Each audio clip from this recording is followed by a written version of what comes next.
Bonjour. J'aimerais sincèrement remercier notre frère Camus Ali pour avoir parlé du Bénin, du Patrice Talon et avoir fait la comparaison avec notre Togo sous M. Faure Gnassingbé et Yadema. J'aimerais abonder dans le même sens, mais avant de commencer, j'aimerais définir la dictature. En sciences politiques, on parle plutôt de autocratie. L'autocratie se définit par trois critères. Critère numéro un, la participation politique est non compétitive. Qu'est-ce que cela veut dire en français facile? C'est que la majorité du peuple ait voté pour Akitani Bob, que cette majorité ait voté pour Jean-Pierre Fabre, que cette majorité écrasante ait voté pour Agbebi Massakodjo, sera déclaré président de la République, M. Faure Gnassingbé Yadema, même s'il obtient moins de 10% du suffrage universel exprimé. Voilà comment la participation politique n'est pas compétitive. Second critère, le recrutement du leadership du pays est fait de manière antidémocratique. M. Faure Gnassingbé Eyadema, n'ayant aucun objectif à la tête de l'État, si ce n'est rester au pouvoir jusqu'à vie, fait un recrutement selon des critères subjectifs. Il prend ses amis, ses copines, ses femmes, et c'est avec cela qu'il forme un gang avec lequel il gouverne notre pays, le Togo. Troisième critère, la marge de manœuvre du président de la République est institutionnellement très peu limitée. C'est pourquoi vous allez voir au Togo que c'est M. Faure Gnassingbé qui décide de tout. Aujourd'hui, nous avons 115 prisonniers politiques en prison. Ces gens sont en prison par la volonté de M. Faure Gnassingbé Eyadema.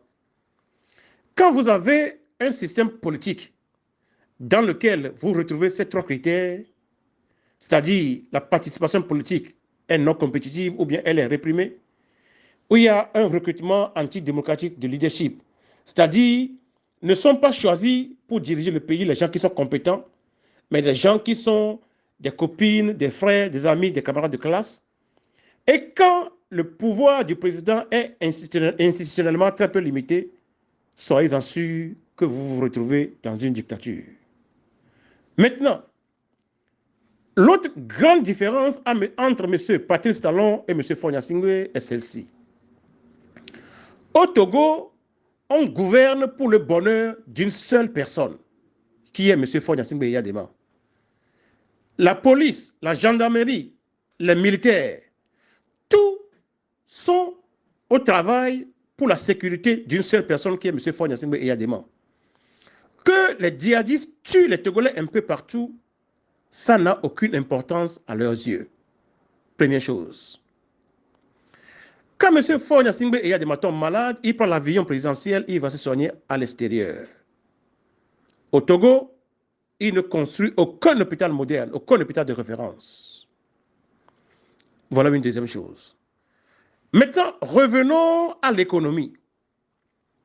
Vous savez, quand on parle du tourisme au Togo, le régime RPT, devenu RPT uni, pense qu'il faut montrer des cases Tamberma pour attirer des touristes. Or, nous sommes au 21e siècle, dans le post-moderne. Quand les touristes veulent voyager, surtout vers nos pays, ils se posent quelques questions. Est-ce qu'il existe un aéroport dans ce pays? Est-ce qu'il y a un hôtel de haut de gamme dans lequel je peux dormir? Est-ce qu'il existe dans ce pays-là un hôpital pour me traiter si je tombais malade? Est-ce qu'il y a des lieux de tourisme qui sont connus, qui sont des références dans ce pays? Voilà les genres de questions que les gens se posent. Puisque M. Patrice Talon comprend ce mécanisme, qu'est-ce qu'il a fait? Depuis quelques années, il s'est mis à bâtir le Bénin. Il a construit des stades où on peut faire des jeux différents, un peu partout dans les villes de son pays. Il a construit des marchés modernes qui remplissent les critères des Béninois. M. Patrice Talon a construit des hôpitaux de référence. Il a construit des hôtels haut de gamme. Il a élevé le SMIC pour les Béninois. Vous savez, pourquoi est-ce qu'on construit des monuments? Quand les touristes viennent dans des pays, ils veulent faire des photos dont ils vont se souvenir toute leur vie. C'est pourquoi quand les gens vont en France, ils vont faire des photos devant la tour Eiffel. Quand les gens vont à New York, vous allez les voir sur les sites touristiques. Au Togo, si ce régime veut construire un monument, c'est à la gloire de Gnassingbé et Yadema.